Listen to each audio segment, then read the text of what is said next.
Galaxy voted to ban Earth humanity, smirked and walked away. Part 1. The Galactic. Verdict: the Grand Assembly Hall stretched across 3 kilometers of polished crystalline floor, its domed ceiling displaying a perfect holographic replica of the galaxy itself.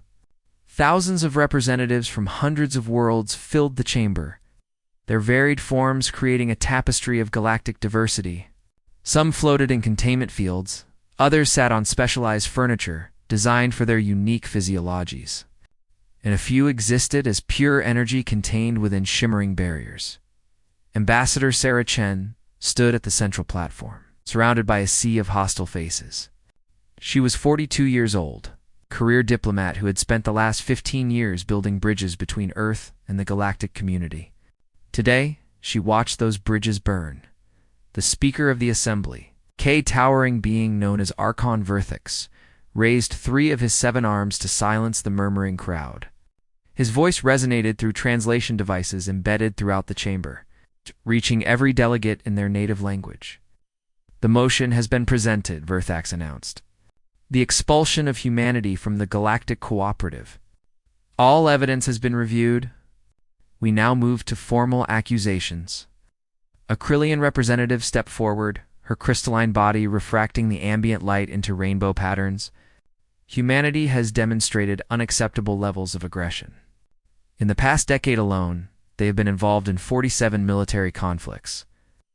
Conflicts we did not start, Sarah interjected calmly. Conflicts where we defended our allies or protected trade routes from piracy? The Krillian ignored her.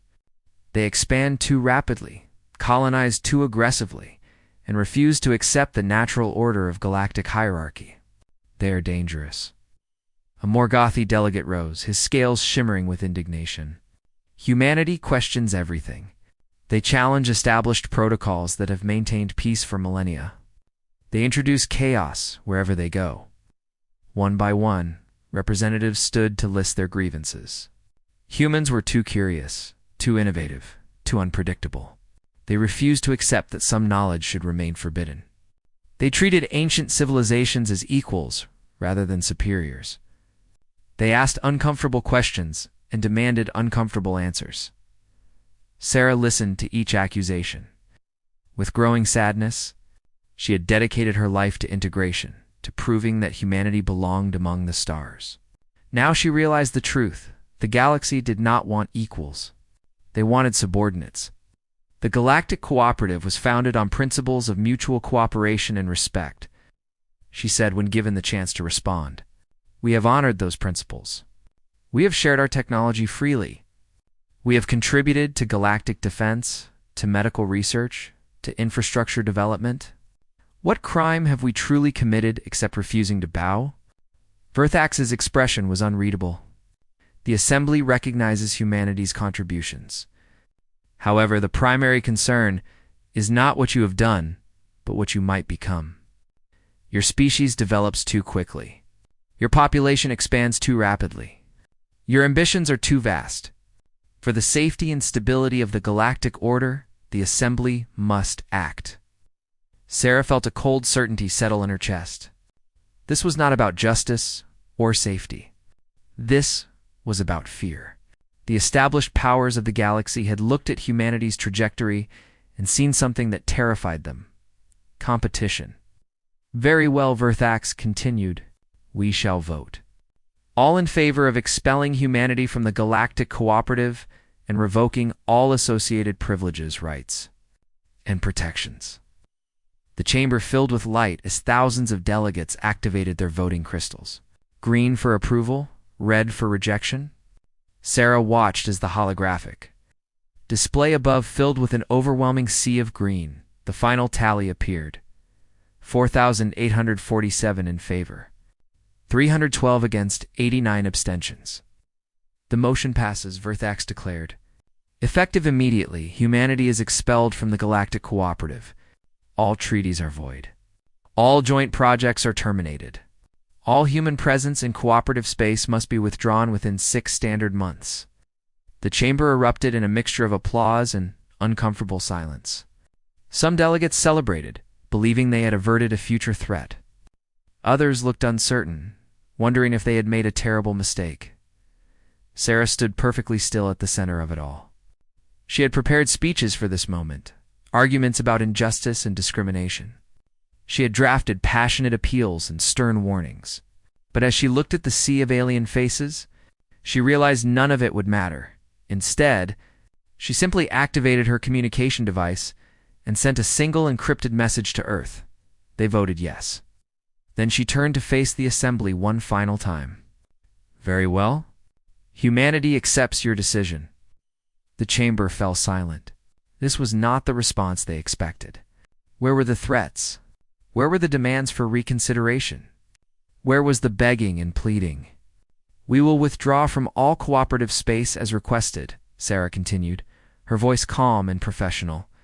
All joint projects will be transferred to your control. All shared technology will be documented and left in your care. We will honor every term of this expulsion with complete compliance. She paused, and for just a moment, allowed herself a small smile. We thank you for the opportunity to have participated in galactic civilization. We have learned much. We wish you well in your future endeavors. With that, she walked out of the Grand Assembly Hall, her footsteps echoing in the stunned silence. Within hours, the message had reached Earth. Within days, the response began. Humanity did not rage or threaten. They simply started packing. On 17 different worlds, human colonies began orderly evacuations. Research stations were abandoned with all equipment cataloged and left behind. Trade outposts were closed. Embassy staff returned home. It was all done with meticulous efficiency and professional courtesy. The galaxy watched in confusion. This was not how expelled species typically behaved. Usually there was resistance, negotiation, desperate attempts to overturn the decision, but humans just left. On the planet Thylos, a massive agricultural world, the Thylonian governor watched as the human agricultural specialists prepared to depart. For 20 years, these specialists had helped transform Thylos from a marginal world into one of the sector's primary food producers. You do not have to leave so quickly, the governor said to Dr. James Patterson, the lead agricultural scientist. Surely we can arrange a transition period? James smiled politely. The Assembly's decision was clear. We respect it. Besides, you have all our research data. You will do fine, but who will maintain the irrigation systems? Who will manage the genetic modifications to our crops? Who will? You will figure it out, James interrupted gently. You are an intelligent species. You managed before we arrived. You will manage after we leave. Right. The governor felt a strange unease. There was no anger in the human's voice, no resentment. Just a quiet finality that was somehow more disturbing than rage would have been. Similar scenes played out across dozens of worlds. Human engineers left their projects half-finished, with all documentation provided but no one to explain the complex details. Human doctors departed from research facilities, studying incurable diseases, leaving behind their notes, but taking their intuition and experience. Human traders closed their businesses, creating sudden gaps in supply chains that had been operating smoothly for decades. Back on Earth, President Elena Rodriguez addressed the planet in a broadcast that was also transmitted across the galaxy for anyone who cared to listen today. The Galactic Cooperative has decided that humanity is too dangerous to remain among the stars, she said. We accept their judgment. We will withdraw to our own space and focus on our own development. We thank those who stood by us and wish all species prosperity and peace. Her tone was measured and diplomatic, but those who knew her well could see the steel in her eyes. Humanity has always been resilient, she continued. We have always adapted to changing circumstances. This is simply another adaptation. We will continue to explore, to grow, and to thrive. We will do so on our own terms, in our own space, without interference or restriction. She paused, and her smile was not entirely pleasant. The galaxy has made its choice. Now we will make ours. The broadcast ended, and across human space, a massive reorganization began. Resources that had been dedicated to galactic integration were redirected toward independent development. Research programs that had been shared openly became classified.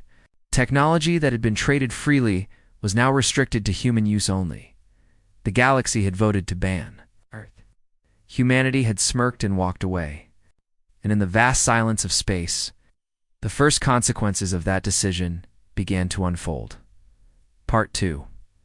The Unraveling, 3 months after humanity's expulsion. The first cracks appeared in the seemingly perfect facade of galactic civilization, the Zephyron. Empire had always been proud of its energy infrastructure, a network of fusion reactors and power distribution systems that kept their 23 colony worlds running smoothly. They had built the initial framework themselves over centuries, but in recent decades, human engineers had integrated themselves into maintenance and upgrade protocols. When the humans left, the Zephyron authorities barely noticed. They had the schematics, the manuals, and their own trained technicians. What could possibly go wrong? The answer came when Reactor Complex Theta-7 began experiencing fluctuations. The Zephyron engineers followed the troubleshooting procedures exactly as documented, but the fluctuations persisted. Then they grew worse. Within 2 weeks, the entire complex shut down, plunging 3 billion Zephyrons into darkness. Director Calthex stood in the reactor control room, staring at screens filled with error codes that his team could not decipher. "How is this possible?" he demanded. "We followed every procedure." His chief engineer, a young Zephyron named Vextel, looked up from her console with exhausted eyes. "Director, I have reviewed the human documentation. It is comprehensive and technically accurate. But there are gaps." "What kind of gaps?" "Intuitive gaps." The humans did not just follow procedures. They adapted them in real time based on subtle indicators that they never fully documented because they considered them obvious. They made thousands of micro-adjustments that prevented cascading failures. Without that intuitive understanding, we are simply following instructions without comprehending the underlying principles. Calthex felt his confidence crumbling. "Can we contact the human engineers who worked here?" "I tried. Their government has established a new policy. All technical assistance requests from cooperative space are politely declined with a reference to the expulsion order." Director looked out at his darkened planet and realized they had made a catastrophic error. The Zephrons had not just lost workers. They had lost institutional knowledge that could not be placed by documentation alone. Similar crises emerged across the galaxy. On the medical research station, orbiting Calroth Prime, Dr. Zinther watched helplessly as the plague his team had been studying began spreading beyond their containment protocols. Human virologists had been instrumental in developing the containment methods, and their departure had left gaps that Zinther had not anticipated. "We are using the exact protocols they established," he told his team during an emergency meeting. "Why is the containment failing?" A junior researcher named Pylanth spoke up hesitantly. "Doctor, I have been reviewing the human research notes. They mentioned something called adaptive protocol modification. Apparently, they adjusted the containment fields daily based on viral mutation patterns. They never documented exactly how they predicted which mutations would occur." "That is impossible," Zinther protested. "Viral mutations are random, not to humans, apparently. They had a way of seeing patterns that we do not understand. They called it intuition, combined with experience." Within a week, the plague had spread to 3 additional facilities. Within 2 weeks, it had reached the planet's surface. The Calrithi government issued emergency quarantine orders and desperately sought assistance from the Galactic Cooperative's medical corps. But the best doctors in the cooperative had always been human, and the humans were gone. The economic impact came next, swift and devastating. The Vrel Consortium had built a trading empire spanning 40 star systems, with complex supply chains and just-in-time delivery systems that maximized efficiency. Human logistics specialists had designed much of the network, creating routing algorithms that balanced speed, cost, and reliability in ways that seemed almost magical when the humans departed. The Vrel simply continued using the existing systems. For a month, everything functioned normally. Then a minor shipping delay on one route created a cascade effect that the algorithms could not handle. Ships arrived at wrong stations. Cargo manifests did not match physical inventory. Delivery schedules collapsed. Merchant Lord Lexel watched his empire crumble in real time as holographic displays showed red error indicators spreading across the trade network like a virus. Restore the previous configuration, he ordered his logistics team. We cannot, Merchant Lord, his chief operations officer replied. The humans updated the system constantly. We do not know which previous configuration to restore to, and the system is too complex to simply reset. Then create a new configuration. It would take years, and we do not have the expertise. The humans understood trade flow dynamics at a level we never achieved. They could predict market fluctuations and adjust routes proactively. We can only react, and by the time we react, the damage is already done. Dexal slumped in his seat, watching decades of commercial dominance evaporate. The Vrel Consortium had expelled the humans along with everyone else in the assembly vote. Now they were paying the price. The military. Implications were perhaps most terrifying. The Narvathi defense. Collective maintained a sophisticated early warning network that monitored their borders for threats. They had built the original sensor arrays themselves, but human technicians had integrated modern upgrades and created sophisticated analysis software that filtered false positives and identified genuine threats. When Admiral Vernash received reports that the system was generating increasing numbers of false alarms. He initially dismissed it as a minor calibration issue, but as the false alarms multiplied, his security staff became overwhelmed, forced to investigate thousands of phantom threats. Then the real attack came. Pirates struck 3 Narvathi supply convoys simultaneously, exploiting the chaos created by the false alarms. By the time Vernash's forces responded, the pirates had vanished with billions in stolen goods. How did they know our systems were compromised? Vernash demanded. His intelligence officer provided the disturbing answer, Admiral. The pirates are using ships of Vrel design with Zephyron power systems and Kalarathi stealth technology, all purchased legally before those species began experiencing their own crises. Someone is taking advantage of the galaxy's increasing instability. Who? Unknown. But the timing is suspicious. These coordinated failures began shortly after humanity's departure. Vernash felt a cold dread. Are you suggesting the humans sabotaged our systems before leaving? No, sir. Our analysis shows no evidence of sabotage. The systems are failing because we do not have the expertise to maintain them properly. The humans did not need to sabotage anything. They simply left, knowing we would fail on our own. Across the galaxy, the pattern repeated. Not because humans had planted time bombs or left malicious code, but because they had become so integrated into galactic infrastructure that their absence created a void impossible to fill quickly. The Galactic Cooperative had voted to expel humanity, believing they were removing a threat. Instead, they had removed the foundations supporting their entire civilization. For months after the expulsion, Archon-Verthax convened an emergency session of the Assembly. The Grand Chamber that had been filled with confident delegates now held a crowd of frightened, desperate beings. We must discuss the current crises, Verthax announced, his voice lacking its previous authority.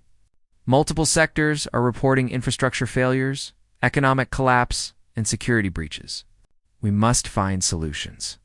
The Krillian representative who had advocated so strongly for humanity's expulsion stood with noticeably less confidence. These failures are unfortunate but temporary. We will adapt. We will rebuild. We do not need humans, do we not? Countered a Thylonian delegate. Our food production is down 40%. Our population faces potential famine. The humans did not merely work for us. They fundamentally restructured our agricultural systems in ways we do not fully understand. A Morgothi elder rose slowly. I must confess an uncomfortable truth. We expelled humanity not because they were dangerous, but because they made us feel inadequate. They achieved in decades what took us centuries. They solved problems we had accepted as unsolvable. We called them aggressive, but perhaps we were simply jealous. Murmurs of agreement rippled through the chamber. The question before us is simple, Verthax said heavily. Do we have the courage to admit we made a mistake? And if we do, will humanity even listen? The silence that followed was answer enough. The galaxy had voted to ban Earth. Now, they were beginning to understand the true cost of that decision. And somewhere in the darkness beyond cooperative space, humanity was thriving. Unburdened by those who had rejected them, the price of pride was becoming clear. And it was higher than anyone had imagined. The price of pride 6 months after humanity's expulsion.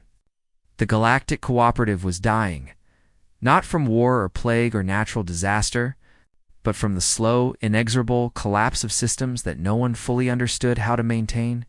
The greatest civilizations in the galaxy, species that had mastered faster-than-light travel and genetic engineering, were being undone by logistics, infrastructure. In the absence of a young species they had considered barely civilized. On the capital world of Volanthus Prime, Archon Verthax stood in his private chambers, reviewing reports that grew more desperate each day. The Zephyron energy crisis had spread to 12 additional reactor complexes. The Kalrothi plague had killed 17 million and showed no signs of stopping. The Varel trade network had contracted by 60%, throwing billions into unemployment. And those were just the headline disasters. Hundreds of smaller crises multiplied across the galaxy like fractures in breaking glass. His aide, young Volanthian named Kekstar, entered with yet another urgent message. Archon, the Council of Elders demands an emergency session. Representatives from 43 worlds are threatening to withdraw from the cooperative. If solutions are not found immediately... Verthax turned from the window, where he had been watching ships depart. Refugees fleeing worlds that could no longer support them. How many delegates are calling for humanity's return? Officially? None. Unofficially. Nearly everyone, though they phrase it carefully to avoid blame. They fear admitting error more than they fear extinction, Verthax said bitterly. Call the session. It is time we face the truth. The Grand Assembly Hall was only half full when the emergency session convened. Many representatives had returned to their home worlds to manage local crises. Those who remained looked nothing like the confident coalition that had voted to expel humanity 6 months ago. They looked like survivors of a disaster, desperate and afraid. Verthax did not waste time with formalities. We gather in crisis. Our civilizations are failing. Our people are suffering. We must acknowledge the root cause. We expelled the species that had become essential to our survival. The Krillian representative, her crystalline body now dimmed with stress, stood reluctantly. I led the effort to remove humanity. I believed we were protecting the galaxy from a dangerous, unpredictable species. I was wrong. The admission sent shockwaves through the chamber. For a being of her status to confess error publicly was almost unheard of. I studied human involvement in our infrastructure, she continued. What I found was not sabotage or conspiracy, but competence. Humans did not make themselves indispensable through manipulation.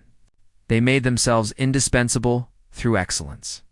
We expel them not because they threatened us, but because they outperformed us, and we could not bear it.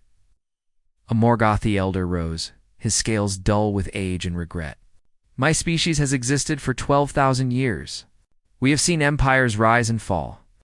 We thought we had achieved the pinnacle of civilization. Then humans arrived barely 200 years into spaceflight and showed us how much we had stagnated. We had grown comfortable, complacent. We solved problems by following ancient protocols. Humans solved problems by asking why those protocols existed and whether better methods were possible. They questioned everything, added a Thelonian delegate. We found it annoying. Now I realize it was exactly what we needed. We had stopped innovating because we believed we had already achieved perfection. Humans proved we had only achieved stagnation. Confessions continued. Each delegate acknowledging how humanity's expulsion had revealed uncomfortable truths about galactic civilization. They had been coasting on ancient achievements, maintaining systems they no longer fully understood, calling it wisdom when it was actually fear of change. Finally, Verthax called for order. We have acknowledged our mistake.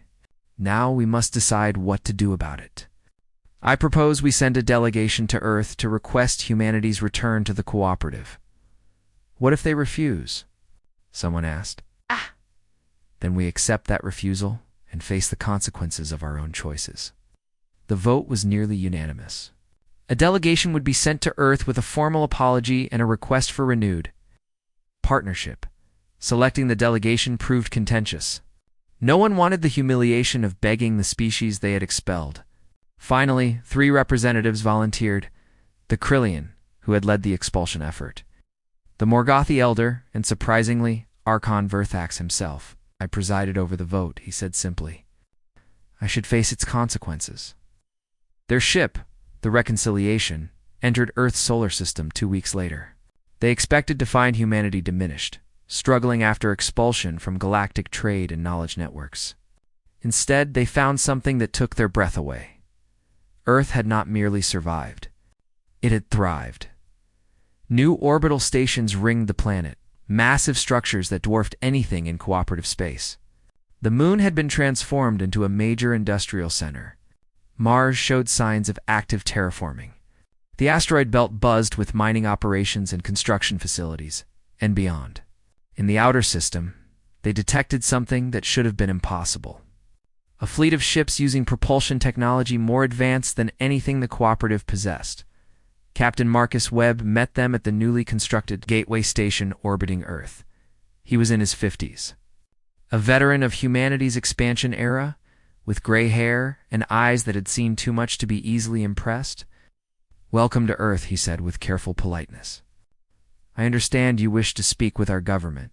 Krillian delegate stepped forward. "Captain Webb, we come bearing a formal apology from the Galactic Cooperative.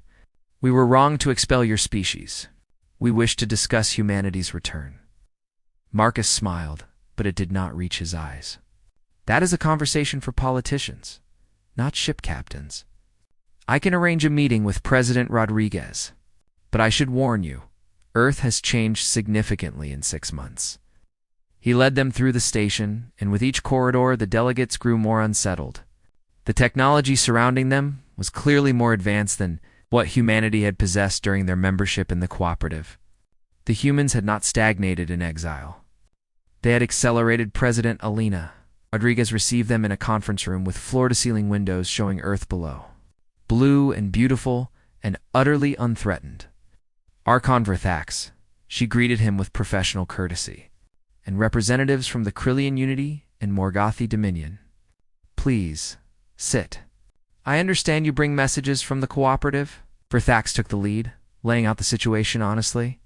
The infrastructure failures, the economic collapse, the suffering of billions. He held nothing back, making clear how desperate the galaxy had become. "We come to ask for your help," he concluded, "and to invite humanity back into the cooperative, with full rights and privileges restored." Alina listened without interruption. When he finished, she was silent for a long moment. "You expelled us," she said finally, "because you found our ambition threatening. You feared what we might become. So you removed us before we could challenge your established order," as Verthax admitted. "That is the truth of it. And now your systems are failing because you never truly understood the work we were doing. You saw us as servants, as useful tools, never as equals or teachers." "Also true." Lena stood and walked to the window. "For 6 months, we have been free. Free to explore without permission. Free to innovate without oversight. Free to make decisions based on our own interests rather than galactic politics. It has been liberating." The delegates exchanged worried glances. "We have made more progress in these 6 months than in the previous decade," Alina continued. "We have developed new technologies. We have colonized new worlds. We have built a civilization that answers to no one but ourselves. Then you refuse to help us?" the Morgothi Elder asked quietly. Alina turned back to face them. "I did not say that. But if humanity returns to the cooperative, it will be on very different terms." She activated a holographic display showing a proposed treaty. "First, humanity will not be members of the cooperative. We will be partners, equals in all respects. Second, all technology sharing will be reciprocal and voluntary. No more one-sided expectations. Third, humans will have full voting rights on all matters affecting galactic policy." "Those terms are acceptable," Verthax said quickly. "I am not finished. Fourth, We will provide technical assistance and training, but you must actually learn. No more treating us as permanent support staff. You will become self-sufficient. And fifth, there will be a formal acknowledgement that humanity's expulsion was unjust, included in all official histories and educational materials. The Krillian delegate spoke up. You wish to humiliate us. No, Alina corrected. I wish to ensure this never happens again. To any species. The galaxy cannot afford to expel its most capable members because of fear or pride. Marcus Webb, who had been standing quietly by the door, added, The Archon asked what would happen if you refused our terms. The answer is simple. We will continue as we are. We will build our own sphere of influence. Eventually, we will surpass the cooperative technologically, economically, and militarily. At that point, the question will not be whether you invite us back, but whether we choose to associate with you at all. The threat was delivered calmly, without anger, which made it all the more effective. Verthax looked at his fellow delegates. He could see the calculation in their eyes. Accept humanity's terms and face humiliation, or refuse and face irrelevance. We accept, he said, all terms. We will recommend the full assembly ratify this treaty immediately. Lena smiled, and this time it reached her eyes. Then welcome back to partnership. Our ships will begin deploying to crisis zones within 48 hours. Our engineers will provide training, not just repairs. And together, we will build a better galactic civilization. She extended her hand in the human gesture of agreement. Verthax took it, feeling the strength in her grip. One more thing, Alina added. The next time the galaxy faces a crisis, remember this lesson. The species you fear might be the species you need. Power comes not from domination, but from cooperation. True strength is accepting help from those different from yourself. 3 months later, human teams worked alongside alien engineers across dozens of worlds. The Zephron reactors were stabilized and upgraded. The Karathi plague was contained and eventually cured. The Varel trade network was rebuilt with redundancies and flexibility. Slowly, painfully, the galaxy recovered. But it was a different galaxy now. Humanity had proven their worth not through conquest, but through competence. They had shown that being expelled was not the end, merely a beginning. They had walked away when Ban thrived in isolation, returned only on their own terms. The galaxy had voted to ban Earth. Humanity had smirked and walked away. And when they returned, it was not as supplicants, but as the architects of a new age. In the Grand Assembly Hall, now being rebuilt with human engineering assistance, a new motto was inscribed above the entrance in every galactic language. True civilization measures itself, not by whom it excludes, but by whom it includes. And beneath it, in smaller text, a reminder that would echo through history: the survivors are not those who endure alone, but those who lift others as they rise. Humanity had taught the galaxy a lesson it would never forget. Pride has a price. Sometimes that price is everything. 20 years later, the Grand Assembly Hall had been rebuilt twice since the day humanity was expelled. The first reconstruction came after the Reconciliation Treaty, when human engineers discovered the ancient structure had been slowly degrading for centuries, held together more by tradition than actual structural integrity. The second came 15 years later, when the hall was expanded to accommodate the 37 new species that had joined the Galactic Cooperative in what historians now call the Great Expansion. Ambassador David Chen, son of Sarah Chen, stood at the central platform where his mother had once stood alone against the galaxy. He was 35 years old, born in the year of humanity's expulsion, raised on stories of those dark 6 months and the transformation that followed. Today was the 20th anniversary of the Reconciliation Treaty, and representatives from across the galaxy had gathered to commemorate what they now called the Awakening. Archon Verthax, now retired but still respected, sat in the place of honor. His once vibrant form had dimmed with age, but his mind remained sharp. Beside him sat the Krillian representative who had led the expulsion vote, now an elder herself, her crystalline body etched with the marks of 2 decades of humble service. David activated the central display. showing images from 20 years ago. The desperate galaxy, the failing systems, the exodus of humanity. Then the return, the rebuilding, the renaissance that followed. 20 years ago, David began, the galaxy made a choice based on fear. They looked at humanity and saw a threat to the established order. They were not wrong about that. We were a threat, but not in the way they imagined. The audience listened in respectful silence. This story had been told many times, but each retelling carried new weight, new understanding. Humanity threatened the idea that civilization was a finished achievement. We threatened the comfort of stagnation. We asked why things were done a certain way, and refused to accept because we have always done it this way as an answer. That made us dangerous to those who had stopped questioning, stopped growing, stopped dreaming. He gestured to Verthox. The Archon once told my mother that every species in the cooperative had a story of how they joined, how they were welcomed into a community of shared knowledge and mutual protection. Humanity has a different story. We have the story of being rejected and then becoming essential, of being expelled and then choosing to return, of being feared and then becoming trusted. A young Zephyron engineer in the audience raised a tentacle.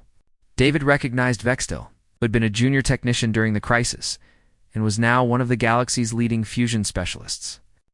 Trained by human mentors, Ambassador Chen, she said, what would have happened if we had not asked humanity to return? If pride had prevented us from admitting our mistake? David smiled. That is an excellent question, and one we have debated extensively in historical circles. President Rodriguez, before she retired, once told me that humanity would have eventually returned anyway. Not because you asked, but because isolation was never our goal. We wanted partnership, but only partnership between equals. He pulled up another display, this one showing the current state of galactic civilization. The cooperative had expanded from 2,000 member species to nearly 3,000. Technology had advanced more in 20 years than in the previous 2 centuries. New philosophies of governance, education, and innovation had spread across known space. But here's what I believe would have happened, David continued. Without the lesson of the awakening, the galaxy would have continued down the path of stagnation. Eventually, some external threat would have emerged, something that required innovation and adaptation. And the cooperative would have failed because they had spent centuries perfecting the art of maintaining the status quo rather than embracing change. The Morgothi elder, now ancient beyond measure, but still attending every significant assembly, spoke up in a voice thin with age. The human speaks truth. Before your species arrived, we measured progress in millennia. We believed patience was the highest virtue. But patience without purpose becomes paralysis. You taught us that wisdom is not just preserving what was learned, but eagerly seeking what is yet to be discovered. David nodded respectfully. 20 years ago, humanity returned to the cooperative not as the same species that had been expelled. We came back stronger, more confident, and more certain of our place in the galaxy. But the real transformation was not in us. It was in you. He gestured around the chamber. You learned to question your own assumptions.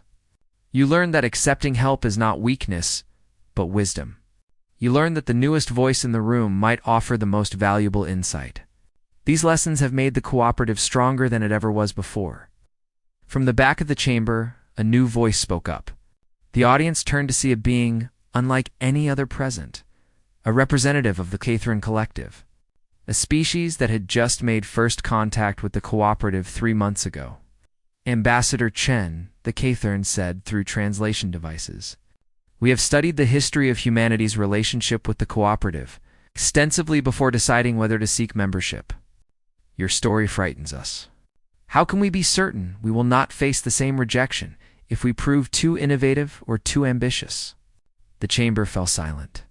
This was the question that had haunted galactic politics for 2 decades. How do you ensure the mistakes of the past are never repeated? David walked to the edge of the platform, looking directly at the Cathern representative. You cannot be certain. That is the uncomfortable truth. Civilization is made of imperfect beings making imperfect choices. Fear and pride will always exist. The best we can do is create systems that make it harder for fear to triumph over reason. He gestured to the new motto inscribed above the entrance. The cooperative has enshrined principles that did not exist before. No species can be expelled without unanimous consent, which is essentially impossible to achieve. All votes of significant consequence require supermajority, approval with mandatory representation from species of every age category, ensuring young civilizations have voice equal to old ones. And perhaps most importantly, there is now a council of question. The Kthorn tilted their head in curiosity. Council of question? Verthax rose slowly, his aged form struggling, but determined to answer personally. A human innovation, naturally. The Council of Question is composed of representatives whose sole purpose is to challenge every major policy, every assumption, every comfortable belief. They are required by law to ask why and what if. And is there a better way? They are protected from political retaliation. It is their duty to be uncomfortable, to be irritating, to refuse to accept things as they are. And who serves on this council? The Kern asked. Currently, 3 humans, 2 Zephrons, 2 Kalor, 1 Morgothi, and representatives from 11 other species, David answered. But the humans insisted that at least half the positions be reserved for species who have been cooperative members for less than 50 years. Fresh perspectives, free from the weight of tradition. The Catharn was silent for a moment, processing this. So you have institutionalized disruption. Yes, David said with a grin. We have made it impossible for the galaxy to become comfortable again. Is it annoying? Absolutely. Does it create friction and debate? Constantly. Is it necessary? The last 20 years suggest it is essential. Comment for next part.